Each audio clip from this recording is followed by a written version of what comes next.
This is iFIBER 1 News. Here are today's top stories. Hundreds of people gathered at a candlelight vigil Monday night to honor and remember Moses Lake resident Clayton Clark. The Moses Lake Chiefs are getting ready for the 2016 football season, hoping to carry over the success they had in 2015.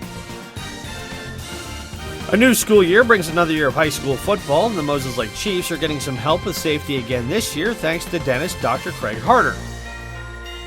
From the iFIBER 1 newsroom, this is iFIBER 1 News, and it starts now.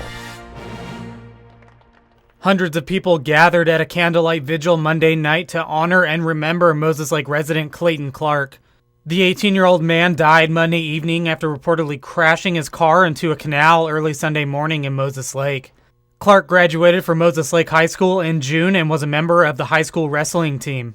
Among the hundreds of friends and community members in attendance at the vigil was Clark's former teammates and coaches.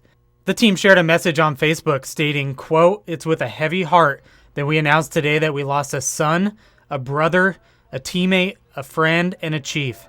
Clayton, we will miss your adorable smile, subtle laugh, and the amazing friendships you created with so many of us. We will miss you and will always hold you close in our thoughts and to our hearts." The group that gathered Monday night walked down Stratford Road and Broadway Avenue to Sincayu Square, where they took a moment to honor Clark's life. A makeshift memorial sits at the intersection of Road 5 and Road L Northeast, where Clark's car went off the road. 4 Moses Lake police officers risked their own lives and pulled Clark and his passenger, 19-year-old Moses Lake resident Jesus Cornejo, from the canal. This is Joe Utter for iFIBER 1 News.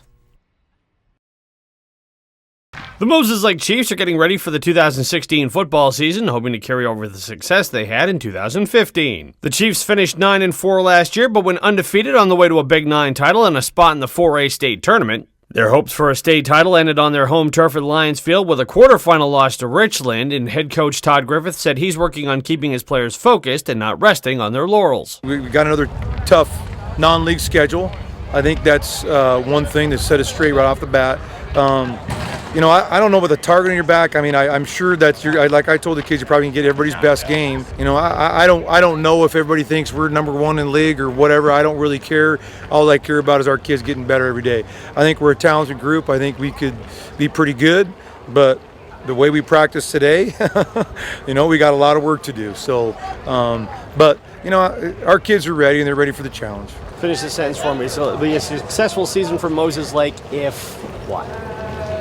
I always tell our kids, I don't ever say Tacoma Dome or that kind of stuff. I may in talking a little short, but I say the first thing we got to be in the playoffs. We got to be first in league, and we got to make sure that we are setting ourselves up to be successful. Anything can happen. I guess. It's a successful season. We're first in league, and we're back in the playoffs again. The Chiefs open their 2016 campaign on September 2nd at Lions Field against Chiawana. In Moses Lake, Devin Higgins for iFIBER 1 News. A new school year brings another year of high school football, and the Moses Lake Chiefs are getting some help with safety again this year thanks to dentist Dr. Craig Harder. Harder and his staff at Moses Lake Family Dentistry have volunteered their time providing free custom mouth guards for Chiefs players to use throughout the season. Harder talked about why he started the program and how it helps protect players both at practice and during games. Well, one of the things that we've seen several times is kids that are wearing the boil and bite kind of crummy cheap version that they can get at Big Five or wherever, and they come in, they don't really wear them that much. They've chewed a hole in them, so they don't fit well anymore. There's no real space between the teeth, and we're seeing a lot of guys with broken teeth and jaw problems and that type of thing. And so we thought, we got to make them better. And boy, it's been great. We had a lot of fun with it. We can put some cool designs into them. We put their names on them so that they're labeled, and if they lose them, the coaches joke that it's nice that we do it because now the coaches can know whose mouth guard is laying on the ground out there and then get it back to them. Concussions are a hot button issue in athletics, and while Harder said his mouth guards do not prevent concussions, they do add to overall player safety. So most of the ones that are boil and bite, as they boil them up and then they bite into them, what started out as a 3 millimeter thickness is down to about 1 millimeter or a 0.5 millimeter between the teeth. And when they get hit, if they get hit in the chin or even if they just get rocked from the side as they're getting tackled, the teeth are going to touch and they're going to hit. And that's going to send more shock waves through the neck, through the brain. All those factors that can cause some TMJ problems, can lead to concussions. So the studies have shown that you need about a 3 millimeter minimum thickness for there to be a good effect from the mouth guards. As I said, we start out at 6 millimeters. We get about a 20% shrinkage. So we're going to be in the 4 millimeter range or more after we shrink those down.